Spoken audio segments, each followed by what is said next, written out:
Hi there, welcome to Prime Time. I'm Paul Orford, and today I'm with Tony from Qobo, who, if you're probably aware if you're a reader of the magazine, was one of the first people to appear on the front cover, and in fact was one of the most clicked or viewed front covers we've had in many, many months. So it's really good to have him here, to meet him in flesh, and to learn more about leadership skills and his motivation for starting Qobo. So thanks for coming, Tony. First of all, can you tell us, what was your driving force behind starting Qobo? Yeah, so basically, when we started Qobo, my background was I'd worked for a multinational corporation for many years, which had presence all over the world. It was an American firm, and when dealing with a number of different banks, institutions, companies, telcos, etc. One of the things that I seem to notice, which is a common problem, was this sort of enterprise software going in to these companies, and they would take, literally months, if not years, to get the software working the way they wanted it to. Following onwards with other companies as well, when I'd actually purchased systems myself, I noticed that customizing software, getting it to work the way you really want it to work, was either very costly and very time consuming, or it just didn't work. One of the two. So the idea behind Qobo was basically to develop a piece of software which is very flexible, quite generic in its approach actually, and also that you could sort of mold, and the motivation behind this was to be able to build something that worked around your processes, worked around the company's processes, and to be able to deliver that software in a short time frame. So within a couple of months, sort of have a proof of concept within 2 or 3 weeks, and then be able to roll something out relatively quickly. Especially for small and medium enterprises, this is sort of like the dream scenario where they can have software that is not expensive and that works for them as well, specific to their processes. All right, so going from a large multinational company to a startup, yeah, that must have been quite a transition mentally for yourself. How did you do that? I mean, how did you cope? Yeah, so it was a huge transition, it doesn't matter, what you read beforehand, what stories you hear, etc. Until you get into it. In a large corporation, you have stuff that's always covered. So there's always, for example, there's always milk in the fridge. There's always a cleaner who comes around and cleans the office, right? You have HR that will manage a lot of things. You'll have someone who'll take care of payroll, and you don't even have to think about any of these issues. You just do your job. And so when you come into, when you do a startup, I think the main thing is that you have to wear a lot of hats at the same time. You really, your decision making is constant. You're being asked to make decisions, on an hourly basis, and a lot of them are quite important decisions as well. You have to adapt and learn very quickly, basically.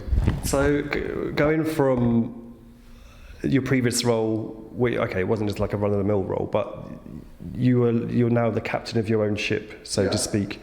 It must be quite stressful then to, like I say, when you're first starting off, you've got to pay for the electricity, keep everyone paid, you know what I mean? So you've got that stress at 3 o'clock in the morning going around your head. Like, how do you cope with all this? Yeah, look, it's, I think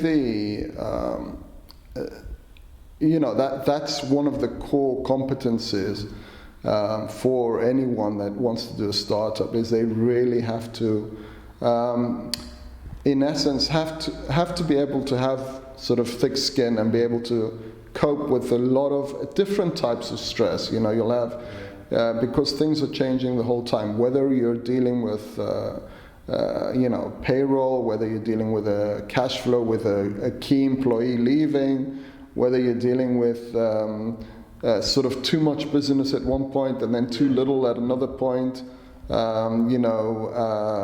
So I think the key to it is you just have to sort of try and put some structure into this. Try and sort of look at everything with sort of, it's hard to say, but try and look at everything with a slightly sort of medium-term approach rather than a short-term approach, which is hard in the startup world, but that allows you to get through some of the stress and also for your decision-making to be a bit more correct. Okay, so you've been around for quite a few years now. Yeah. What's it like going from that transition of startup to, say, established, in inverted commas? Yeah, so I always think that there's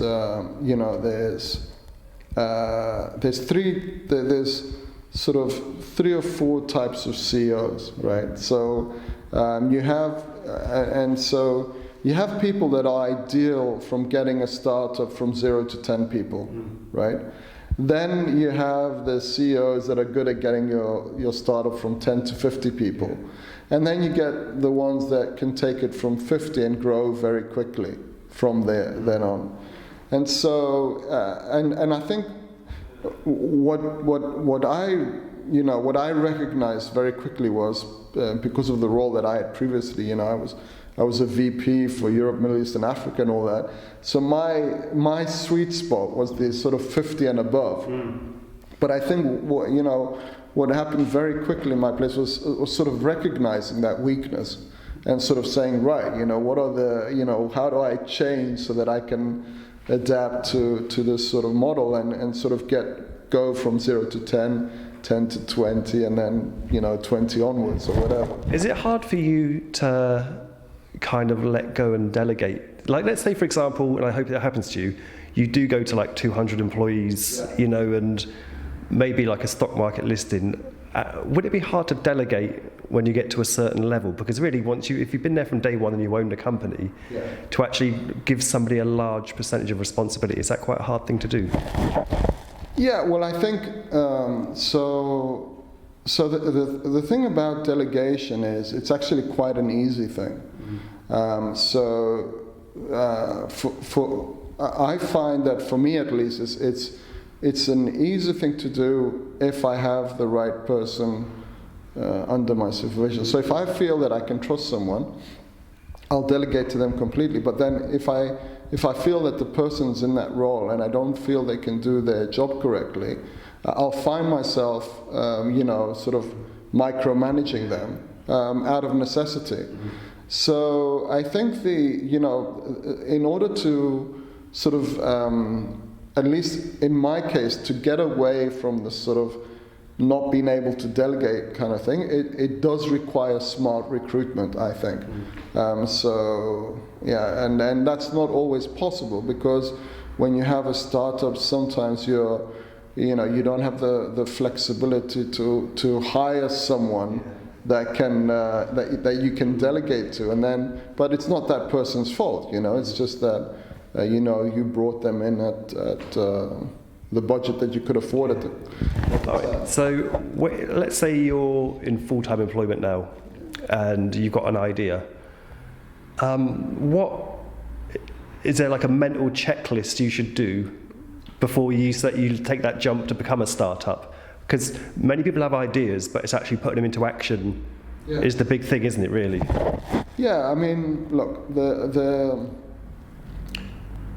I think the first thing is deciding whether to do it or not. Yeah, so one of the things you have to understand is if you do a startup, it's going to take time away from you. It doesn't matter what corporation you're working in. I worked as a VP of a large multinational firm, and I thought I was working very hard there. I thought it was 60-hour weeks, 70-hour weeks. It was that kind of thing. But what you realize is when you do a startup, you are working 3 times as much.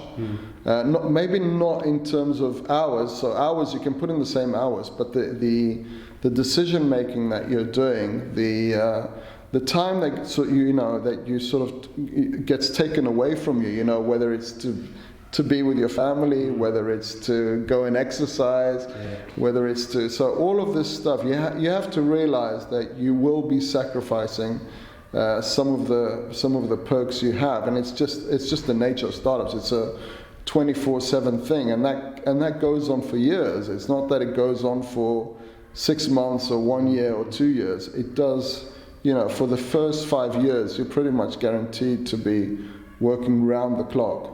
All right, cool. Well, let's wrap it up there. What's the best way for people to contact you? Apart from Qobricks, you can see over my shoulder there. Call me, email me, Tony at Qobo.biz, QOBO.biz, or call me on my mobile, is whatever. Carrier pigeon, whatever. It's all right. Well, there'll be a link on this video anyway, so you can contact him that way, because it really is a nice established product now, which I can verify for. Give it the game-changing seal of approval. All right, thanks everyone. See you soon. Bye-bye.